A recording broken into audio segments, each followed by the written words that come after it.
One of our podcasts, one time we had a girl who was in Ibiza, and it sounded What like could go wrong?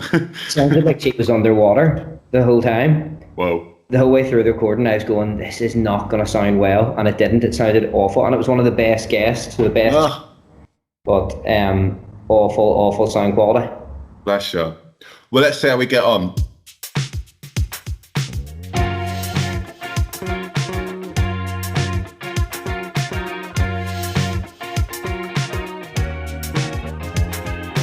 Hello and welcome to This Album with me, William Han. It's the podcast where each episode, a guest and I are going to deep dive an album of their choice.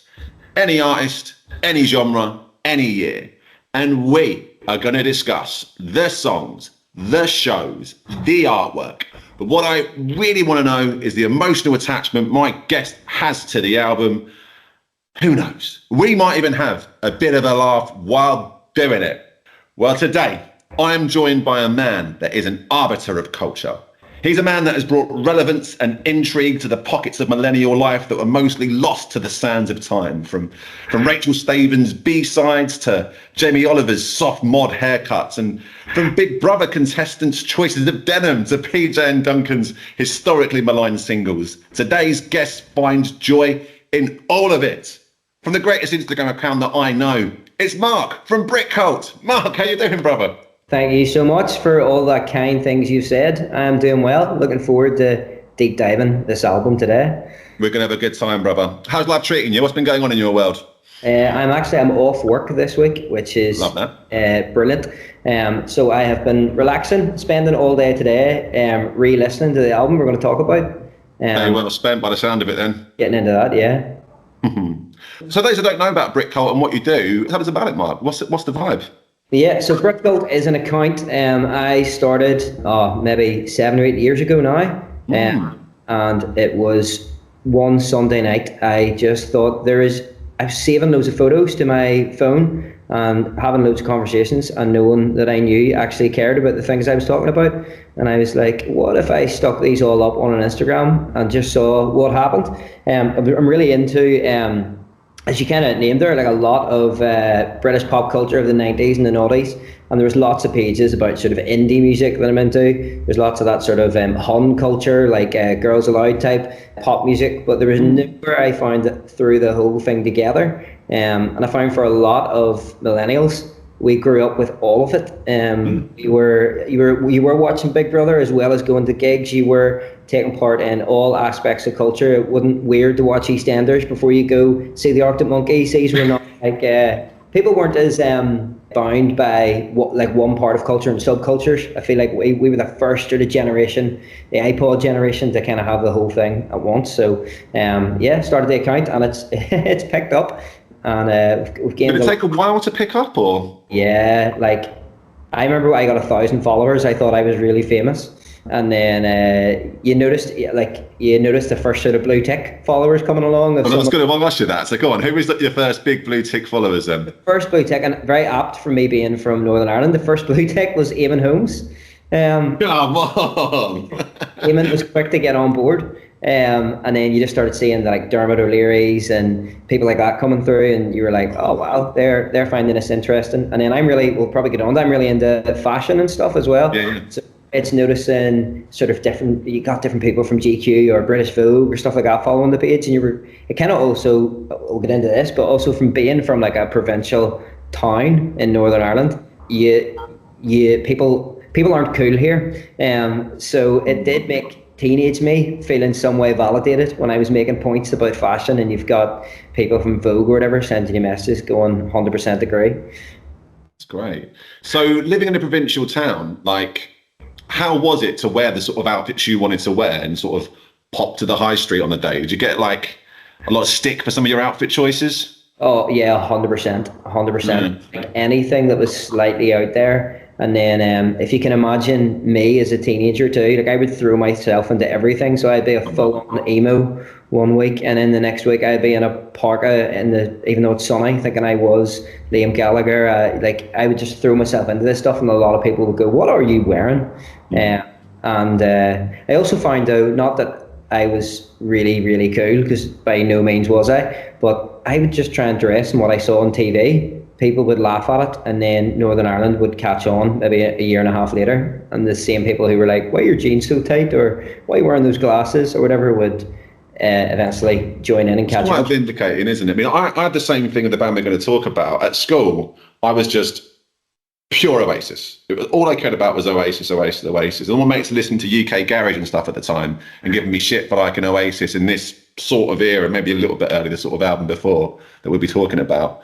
And I remember like at a house party about 10 years ago, someone looked at me and gone, do you know what, Bill? You were right the whole time, weren't you? Everyone fucking loves Oasis now. Where the fuck were you when I was in year 10? You know what I mean? 100%. When the picks came out there in the summer, me and my mate, we were lucky to get them. We got them on pre-sale, but we were seeing our friends from school sharing that they got tickets, and we were like, we remember that your favourite album was Confessions by Usher. But we don't forget. You never this is the whole time they were together, and now you're going, oh, they're the band of our generation. Probably generation before me they were, but definitely. Well, yeah, same for me, really. Yeah. So, I mean, that's probably quite a good point. Like, what year was you born? I was born in 1990, so right. I'm 35 this summer. So I think our experiences are pretty similar. So we weren't there at the certainly weren't there at the Hacienda, and I wasn't there at Nebworth first time round either. We were there for this sort of era, so maybe this is a good point to sort of lead into it. Why don't you tell us which album we're discussing today, Mark? Today we are discussing the greatly criticised at times, often called their worst album, Heathen Chemistry by Oasis.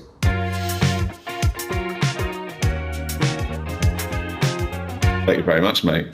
So, Heathen Chemistry is the 5th studio album by Manchester rock band Oasis. Maybe you've heard of them. It was released in 2002 and was the first Oasis album to suffer the modern phenomena of having all the tracks leaked online prior to release. Despite the public's appetite for illegal downloads at the time, the album hit #1, selling 1.2 million copies in the UK and having all 4 singles reach the top 3 in the UK singles chart. Chief songwriter Noel Gallagher took a back seat on this album, and it allowed Gem, Andy and Liam to do a large part of the songwriting duties. So people come back to their sort of songwriting credentials a bit later, but yeah, what made you want to discuss this album and not one of the more obvious ones? So it was whenever I first heard the concept of this podcast and the sort of emotional resonance, this was my way in to Oasis. It was a week before I turned 12. I went to this shop that is now a Centra in a wee town called Newcastle in Northern Ireland, not Newcastle upon Tyne. And I needed to know that, otherwise that would have completely threw me off. So thank you for that. I travelled and I picked this album up, and it was the summer before I started high school, and then it was just remembering every single morning getting ready for high school. It was still in the days of CDs. I put that CD on, I'd hit play, and I'd get ready to sort of tracks 1 to 5, and it opened the door. I'm really into all that sort of 90s Brit pop stuff now, but this opened the door to that whole world, really, of that kind of British alternative music. And was there like a sort of moment of ripping down the previous week's posters and putting new ones up?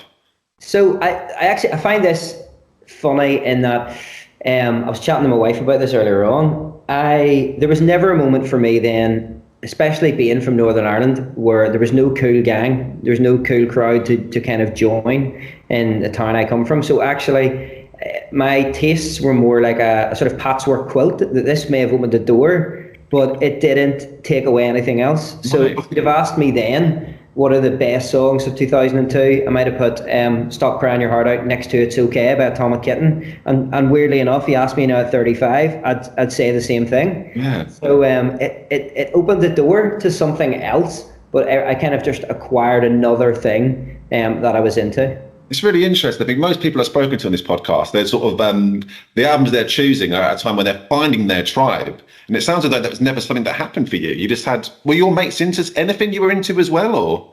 No, so sort of prior to this, the kind of music, obviously of being 2002, and I was 11, 12, me and all my friends were into Linkin Park, Blink-182. My favourite album would have been the Wheatus debut album, like Teenage Dirtbag Wheatus.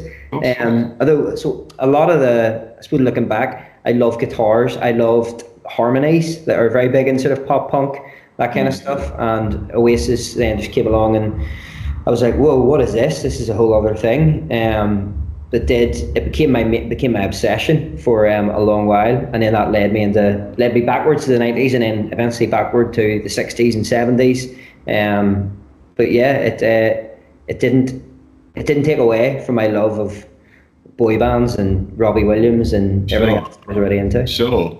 And what is it that first caught your attention with this album then? Was it the outfits? Was it the songs? Was it the personalities? So I remember the Liam and Noel were on CD UK. I remember this performance, yeah. And Liam was wearing, like, he had a sleeveless vest on. Big sunglasses, wasn't he? Yeah. Cat Daly interview, yeah, I remember. Yeah, they looked really cool, and they kept saying this is a return to rock and roll, but I had no idea what it was a return to. But I remember them doing the Hindu Times on CD UK and going, yeah, this is all right. But it was then June, or I think it was June 2002. I was in primary school, and we were watching England go out of the World Cup, and they played "Stop Crying Your Heart Out" at the end, and I remember them so well. Yeah, I was like, what is this? Because this is an absolute tune. And then I remember talking to someone who told me, don't listen to that band Oasis, because that song, The Hindu Times, is about drugs, and drugs are bad. And don't tell that to a 12-year-old. I was like, that sounds so cool. I'm definitely going to listen to them. And, so was there much sort of like objections to all this from parents then? Did your parents know about? Yeah, I talked about music 24/7. Right. My mum didn't mind me. She had previously taken my Eminem album off me. But there's a big difference, isn't there? Eminem to Oasis. There's for a 12-year-old. She didn't mind me listening to Oasis. I do remember I wanted to go to the tour, and she wouldn't let me. When I was 12. Well, I've got a similar story to this. So around the time of this album, they'd done a big show at Finsbury Park, and I was 16. I didn't have any fucking money. You know what I mean? I couldn't afford any money for a ticket. But me and my mate Adam Ford, we went down there trying our luck to sort of see what would happen. And, couldn't get anywhere near it really. But sort of stood around the back, stood on some benches, sort of jumping up and occasionally getting a bit of a view. And I remember they opened with Hello, and it seemed like the most exciting world just the other side of that fence, and couldn't get in. And then we got the tube home that night, or back to all the other fans, and basically been pissing down with rain. I think the previous day. The place was just fucked. It was completely waterlogged to high hell. And everyone on this tube was coming back from the show, covered in mud, covered in shit. And me and mate Adam aren't. And everyone's going, oh, you've been at the show? I was like, oh, yeah, it was really good. It was so good. They've looked, hang on, your jeans are clean. Your white trainers on. What the fuck? Oh, no, we were like, we were VIP or something, just trying to blag our way through it. Just fucking disgraceful. Yeah. 16-year-old embarrassment. And Liam, at that gig, he wore that parka. It was a fake London Genius, was the brand. Ooh, remind me, yeah. It had like a load of patchworks on it. But like they sold a few of them at the time. I think now they sell for like $2-3 online. Well, maybe you can answer this question is white parka wore at Glastonbury at this era. What were your thoughts on that? I thought it was so cool, and I really, really wanted one. And also, I remember watching, it was Glastonbury 2004, I remember watching the performance and thinking it was good. And now watching it back and realising it was awful. Like, Liam's voice in Stop Crying Your Heart Out is so Kermit the Frog. This part where Noel has to take over the melody as well. Wow. And I do watch it back now and go, I watched this and thought it was amazing because I hadn't seen anything else. Like, this was all you. Sure. It's not one I've gone back to, actually, that. I'd be curious to review that one again, see how it stands up. This is a sort of scientific experiment, maybe. Yeah. So I guess things done quite well. How important has the imagery and fashion around this band been to you? Oh, so important. I had that awful phase that every Oasis fan must have. I've got a shaved head now, but I have very, very thick hair. And I wanted to grow like a proper mod cutout maybe about 10 years ago. And because my hair is so thick, I look like a Lego character. Like, it was just so like blunt fringe sitting like. I'll send you a photo through. But they're general back then as well. I was just like, I need denim jackets. I need patches on it. It was the first time I was becoming aware of brands as well. Fake London Genius and even Liam's Wrangler denim jacket he wears. I wore blazers with jeans. I'm down 12. Like that's not a normal 12-year-old look. But I just was like, this is so cool. Liam had definitely also just discovered GHDs. I realised now his hair was so poker straight, which I ended up growing mine and straightening it right out. Yeah, their fashion, but yeah, it's always influenced me. I have some sort of rare enough pieces that they've worn, but I think that this time is actually one of the times to look back and go, that's the coolest they've looked as a band. Yeah. Like full band. Liam is the thing with Liam in the 90s was he looked cool no matter what, in spite of what he wore at times. Always into fashion, but there was when Liam wore that Umbro training jacket he stuck on, the best outfit ever, but only on one person. Yeah, he wears it with a shirt underneath. Like if anyone else wore that with a shirt, there was. But Liam, I also think Liam also manages never to look like he doesn't look like a caricature of himself. A lot of times at Oasis gigs, you'll see people who look like Oasis cartoon characters. Yep. But back to this album, they looked like Oasis, but they looked like a 2002 band. They looked like the Strokes. They looked like the garage rock revival that was on. Liam now and his CP company and his Stowe Island looks like someone who's really cool now. He never looks like a flashback, yet referencing the past, which I always thought is really cool. Like, how do you reference rock and roll history and the things you're into and what you wear without looking like it's a fancy dress party? Exactly. I think there's that photo, well, there's a photo a couple of years back. I think Noel Gallagher's at like Soccer M or something, and there's this geezer head to toe in like CP or Stone Island or something, and it's like a cartoon character or a fancy dress, like you say. And I think like Liam and Noel tick that sort of tightrope of not falling into parody so well. It's such a fine art to it, isn't there?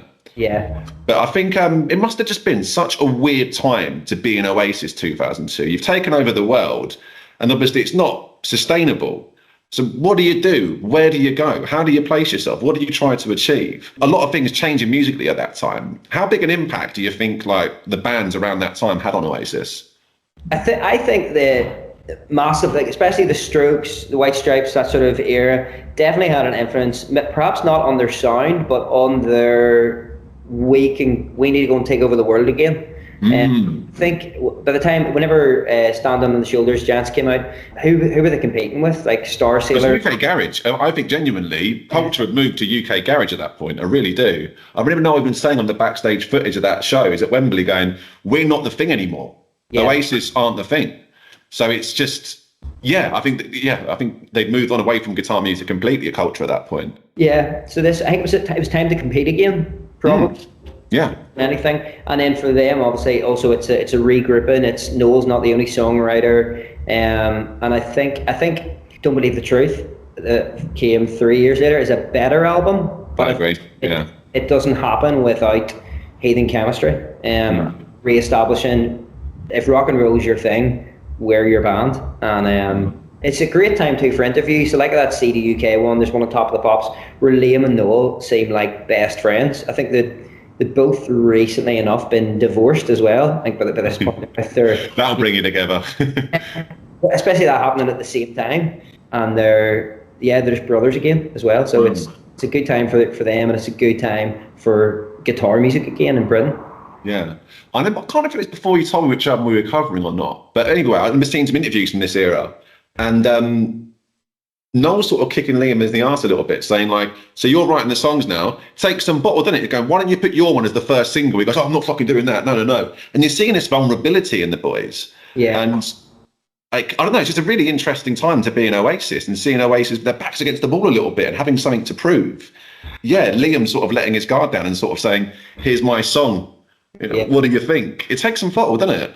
And this step up in Liam's songwriting in 2 years, like Little James, obviously his first song, on the Shoulders, is not a good song. And then just to go, Liam wrote Songbird, like that's crazy. I know it's got 2 chords, but it's crazy. And I'm a big fan of Born on a Different Cloud as well. Amazing, it's a great song. Lyrics are fantastic.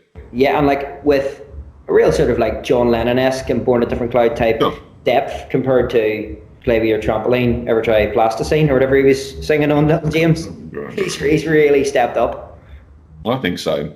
Well, that probably leads on quite nicely then. I mean, I didn't ask you, are you going to the shows this year? I am going. It's going to be one of the best weeks of my life. On the Sunday night, I'm going to see Oasis. If anyone follows Brit will get this. On the Sunday night, I'm going to see Oasis, and then the following Saturday night, I'm going to see Robbie Williams, both in Croke Park in Dublin. So, oh man, fantastic! Yeah, that is an ideal week for me. Mega. And what do you reckon? What songs off this album would you like to see live at that show?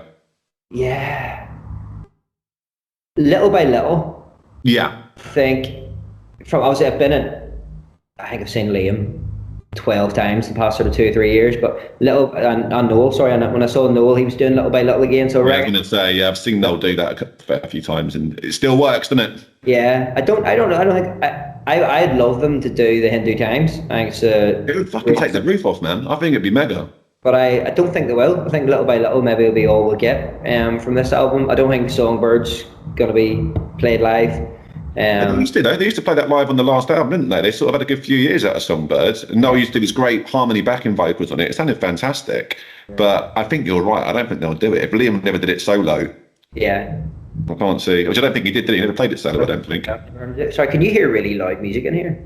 No. Okay, that's good. I'm actually above a dance studio as well, which I thought was closed, and they're currently dancing. Well, let's see how we get on. But for now, you're sounding just fine, brother.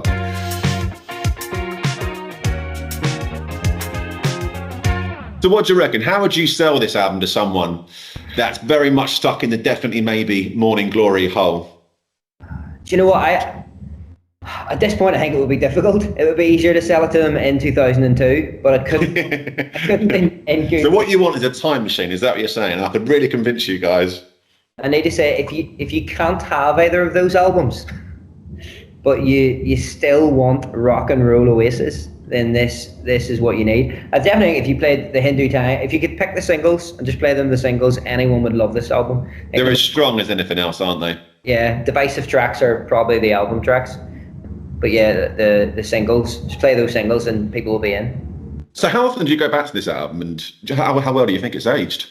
I genuinely listen to this album quite a lot. I think I'm an Apple Music man, not on Spotify, and it was in my top 20 most played albums last year. It was the most played Oasis album that I played last year. Yeah, I still go back to it. It's just probably actually because I've been on Brit and in my own life been referencing the fashion of that time a bit more, and then I go, I want to listen to Stop Crying Your Heart Out, I want to listen to the Hindu Times, She Is Love's a banger, Born on a Different Cloud just gets in my head, and I've been playing it quite a lot, because I was actually thinking today what songs did I skip on it, because I was playing the album sort of a lot, and the only song I skip is that. I think I know what you're going to say. You think I was going to say? Is it Part of the Queue? Is it the Andy one? No, that's on Don't Believe the Truth. A Quick Peep, that's what I'm thinking of. Quick Peep. My mistake. Yeah. A Quick Peep, because it's not that it's instrumental, because I love Fucking in the Bushes on Stanley So Strat, and I love the swamp song, swamp song, but it just sounds like a band practicing. It sounds like something you do in between. I have no idea why they thought that'll make the album. Really weird, isn't it? Really weird. Yeah. It doesn't offend anyone. It's like a little palate cleanser, but it's like, what are we doing here? I don't see that, because there's that after the last track. I think there's a hidden track at the very end. Yeah, there is. Yeah. Again, could do without that as well. Yeah, but A Quick Peep would have been better nearly somewhere in that silence before the last song, rather than like as a song on its own. Yeah, always have skipped that from 2002 to now. Well, it's one of the very few missteps on this album, I think. So, yeah, let's get into it a bit more then, really. So what are the big songs for you on this? Probably, the Hindu Times. Yeah. Is such a... I mean, I remember, again, because I'm getting all this music backwards, I remember the first time I heard, is it Same Size Feet by Stereophonics? Where'd they nick that riff from? Yeah, that's what I say. It's from a Stereophonic song, isn't it? It's I did make a note of it actually somewhere. Fuck. Can't quite remember the song, but I remember listening to Stereophonics Moss Theatre and it being like, bow, now, now, now, and going, no, that is like exactly the same. But I didn't know at the time. So Hindu Times, absolute banger. Stop Crying Your Heart Out is like one I'm constantly listening to. I'm naming the singles here. Songbird, obviously. She Is Love, and then Born on a Different Cloud for me. I love that. Classless, clever and free, which I think is a John Lennon quote, but absolutely love that song. I think it's brilliant. No, I think you're pretty much on the same path with me. I think that song Hindu Times, it just sounds like just stadium filling brilliance, doesn't it? It's just so confident And I think like the lyrics about just like self-belief, aren't they? And sort of putting faith in yourself. It's sort of staring at you and going, you can fucking do this, mate. And I think I sort of get that from Oasis. I'm nearly 6'5". I'm a tall lad. But like sometimes listening to Oasis, I feel like I'm 10 foot taller. You know what I mean? That's what Liam gets out of me. 100%. Which is why I would play this album when I just started high school. I was getting ready for school, and it would make me feel like I'm ready for today. I'm ready to win and whatever the world's gonna fucking throw my way, I'm ready for it. Good people, but I was swaggering in there, having spent the morning listening to Hindu, because normally I would get through the Hindu times. Force of Nature, which there's a version of it in a film. I was going to say, yeah, it's a film called Love, Honor and Obey, which I imagine to be right up your street in all honesty. So yeah, a film you're familiar with. Yeah, and the version of the film's different. That's right, exactly. Came out quite a bit before the album, if I'm not mistaken. Yeah, it's a lot heavier. Guitars, definitely a lot heavier. So what do you make of it? Is that a song you're into, Force of Nature? Yeah, it's probably, it's not my favourite on the album, but no. Back in the day, because it was track 2, it would have been one. You're going to get it quite a bit, aren't you? Yeah. I think it's one that really divides opinion. I think a lot of people really like it. A lot of people fucking hate that song, which I think is a bit unfair. I think it's, listened to it the other day, I hadn't really noticed quite how plinky plonky it is. I think it's like a warm up or like a sibling to the importance of being idle. Yeah. I think that's sort of what he was trying to achieve, but hadn't quite got there yet. Yeah. So a lot of piano in that. I like it. And I think there's like, he does these really fun sort of woos and oohs towards the end. His ad-libs towards the end of that song are fucking great, I think. So I think a lot of people think Noel was just giving off about his ex-wife in that song. Right. Interestingly, they were still together when Love, Honor, Obey came out. So that's not necessarily what it's about. That's not quite there, is it? People saying like, what's it? Because all that smoking all my stash and burning all my cash. People were like, crying about his divorce, but it was out in 2000 on that film, so with the same lyrics. Well, I'm sure it wasn't short of people that were hanging on, clinging on for a couple of free drinks at that point. I think we can all definitely assume that. And Hung in a Bad Place. So this one's written by Gem, track 3 on the album. What do you think of this one? Yeah, big fan. I think listening to it today, I could tell it wasn't written by Liam or Noel. You reckon? Yeah. At the time, I thought that this is just the Oasis sound. I think the Gem right on the next album, what do you call that song? I can't remember the name of it. Give me 1 second. He wrote a song on the next album that is I can't think what his song was. He wrote a great B-side called Eyeball Tickler. I think that's again one. Yeah. Their B-sides this year aren't bad either. Keep the Dream Alive. He wrote. Oh, that's great. Love that one. I love that song. Again, doesn't Oasis. So let's say that again. Sound that Oasis-esque to me. In retrospect, it's a great song. So there's another one on that album, the Andy Bell one's my favourite song on the album, Turn Up the Sun. That's my favourite song on that album, I think. I'm going to move rooms because I feel like I'm in a disco now. No, wait, I can't hear it for what it's worth, so you're all right, brother. But so the girl who runs the studio, I have actually been able to bring up some good chat with her because she plays really obscure S Club 7 songs. Legend. And I've said to her, how do you know that song? Well, I'm like, that's an album track. But yeah, sorry, I had to move rooms. Right. So yeah, you mentioned it a few times, Stop Crying Your Heart Out. It's a bit silly, but I love this one. I think there's a few songs in this album that got incredibly boring intros, and this is definitely one of them. Yeah. I think this and Little by Little, these are songs that start, and I've been in those fields, man. I've been at those stages. No one's going, yes! Until about 45 to 50 seconds in when the first chorus starts, and suddenly it's arms around your mate for the chorus. No one thinks they're that excited by that song until they get quite far into it. I absolutely love it. I think it's such a great tune, and I think the fact that Oasis do it, it's amazing. I think Leona Lewis did a cover of it, which is still right, yeah. And then Radio 2 did it during COVID. They had sort of everyone on it. Still amazing, and each of the arrangements are slightly different, which just shows it as a great song. That's beyond Oasis. You don't have to be into, not that it's very laddish or rock and roll, but you don't have to be into that. It's just it's a great song. And yeah, that just seeing Beckham with that blonde mohawk walking off. This is it. Yeah, this is the exact same memory attached to it, no doubt about it. Yeah. So but we all that day were supporting England. And then that happened. I just remember hearing the song going, this is amazing. So yeah, it's just an absolute tune. It's a bit Oasis by numbers, really. But Sure. I didn't know what that was at the time. So it was one of the first Oasis ballads that I had heard. I wasn't really aware of "Don't Look Back in Anger," or I knew of Wonderwall. Oh, wow. Yeah. But Yeah, I think whenever I imagine Noel sat at the piano, he's trying to recreate "Don't Look Back in Anger." I think it's what he's going to try and do again, but you can't recreate that very easily, can you? I don't think. Yep.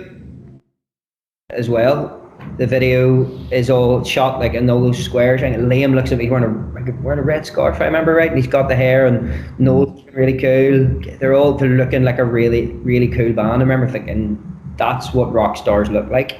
And that's what they've always looked like, if you know what I mean, like with the hair and the big cut jeans like Kendrick Lamar. What do you make of Kendrick's outfit then? I was a big fan. I've ended up sharing quite a few photos, I think, on my story, even of Liam and Noel in the sort of boot cut era. It reminded me of that. Yeah. Who wore it better? I don't know. A lot of people as well on Instagram, when I share those sort of photos of Oasis, where I'm thinking they look so cool, will go, oh no, the boot cut era. They look, but I think they looked very great at the time as well, and of the time. Well, that leads me on quite nicely. There's a song on this album which I think, again, really divides opinion. She Is Love, which you've said banger for. And I agree, man. I love this song. But I think it really rubs people up the wrong way. I don't think Noel's written a song that ever sounds like this, has he? No. I remember thinking, well, maybe later when I discovered him, it was very Beatles-esque to me. Yeah, very much so. Very hippie, isn't it? Yeah, I thought it was great. But again, I didn't know anything different at the time. No reference point for it. This is Oasis. They do songs like that. Yeah, absolutely. I didn't want to sort of dive into every song, but they're kind of so fucking good that I want to, really. So yeah, last song on the album, Better Man, another Liam song. Yeah. Thoughts and feelings on this one? Yeah, big fan of it. Like, big fan. Again, it's got that great guitar line in it as well. At the time as well, I remember going, this is cool. I could see how, now that I know their full sort of back catalogue, it could seem a bit derivative, but at the time I thought, this is brilliant. The down, like guitar. It's the riff. I think it's the most Rolling Stones the band have ever sounded, and I think I'm going to use the S, I think it's the sexiest they've ever sounded as well. Yeah. It sounds pretty fucking sexy. Yeah. Sexiest Liam's ever sounded, though, is around the same time on that Death in Vegas song. Oh man, what a tune. Scorpio Rising. What a tune. They never will, but it is a shame that Oasis or Liam on his own or BDI. Yeah, I'd have loved to have seen that happen. I remember I was at a Miles Kane gig, it's about fucking 10, 12 years ago now, and I hadn't heard that song for a very, very long time, and me and my mates, we were a bit drunk, I don't mind telling you, but hearing that, Miles, I just came onto it, it's on like 10 minutes before he got on stage. Where's this song been for the last decade? Like, fucking hell, the Scorpio Rising. What a tune. Absolute tune. There's great footage on YouTube of Liam recording it as well. I've not seen that. I have to check that out. I think he's wearing a parka and chewing gum. Hang on, Liam's wearing a parka? In the studio, just so Liam. It's just the fact I think he's chewing gum and he's just able to just deliver that, and then they're like, yeah, that's good. Brilliant. Well, look, this has been great. Yeah, real nice to get a real insight into you and the man behind the account and what's taken you to where you are. But got a few little tricks up my sleeve. Got a few little things I wanted to run by you. I've arranged a little quiz for us. Let's go. It's called Liam, Noel, or Just Some Bozo. So everyone loves a little Gallagher reference and Gallagher quote, don't they? 100%, yeah. Yeah, so I've got 10 of them for you. So you've got to tell me if they're by Liam, they're by Noel, or Just Some Bozo. Okay. Buckle up. I'm feeling... Number one. They're jealous and senile and not getting enough fucking meat pies. Is it Liam? Is it Noel? Or is it Just Some Bozo? I think it's Liam. I think you're correct. It's Liam Gallagher, and he's talking about Keith Richards and George Harrison for some reason. Yeah. I thought it was George. I said the Beatles there. Yeah, I thought it was something to do with George Harrison. You were on the right path. Number two. All my life, I've had one dream. That's to achieve all of my goals. Is it Liam? Is it Noel? Or is it Some Bozo? It sounds more like David Brent, so I'm going to say Some Bozo. You're not far off. It's Homer Simpson, so you're very much on the right path there. It does sound very Brent now you say it, doesn't it? Yeah. Okay, number three. I don't know what Brexit is. All I know is that David Cameron wants his bollocks electrocuting for bringing it on in the first place. That's given Liam.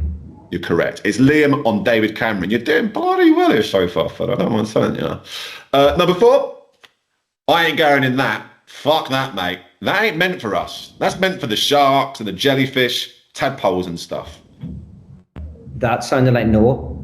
It's Liam. It's Liam Gallagher, and he's talking about the ocean. Okay. Number 5. This one's pretty good. I think you'll get this. Were we successful? I'll let you judge that when I tell you that we were once supported by a little-known Scottish outfit called Texas. Is it Liam? Is it Noel? Or is it some bozo? Okay, this sounds like David Brent in Life on the Road. Fucking right, it's David Brent. Number 6. Solo artists are generally totally insane. Elton John? Slightly eccentric. George Michael? He's mad as custard. No. Correct. Noel bloody Gallagher. Number 7 onwards. I'm not interested in making money. It's just that with my talent, I'm cursed with it. Is this Noel again? It's Noel bloody Gallagher. You're doing pretty well here, man. Doing pretty well. Number 9. 2 more to go. You still with me? I'm still there. I've got one wrong. Okay, number 9. He's fucking top. He gave me a pint of lactose-free milk for nothing the other day. I feel that's some other bozo. It's Liam Gallagher talking about his milkman. Oh, nice. He's a passionate man, what can I say? Last one, easy one. Well, not easy one, but a short one at least. I eat stickers all the time, dude. It has to be some other bozo. It's some other bozo, correct. It's Charlie Kelly, fictional character from Always Sunny in Philadelphia.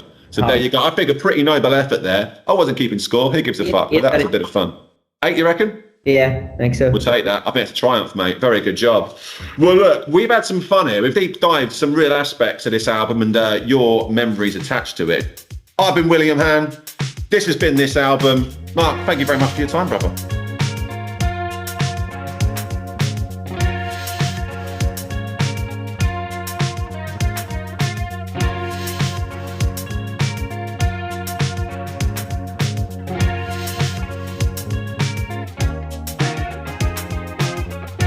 Well, thanks for that, mate. Brilliant, no problem at all. Thank you so much for having me on. No worries. So I'm a bit nervous about what's going to happen here. I've never actually recorded one. There we go. Stop recording. There we go.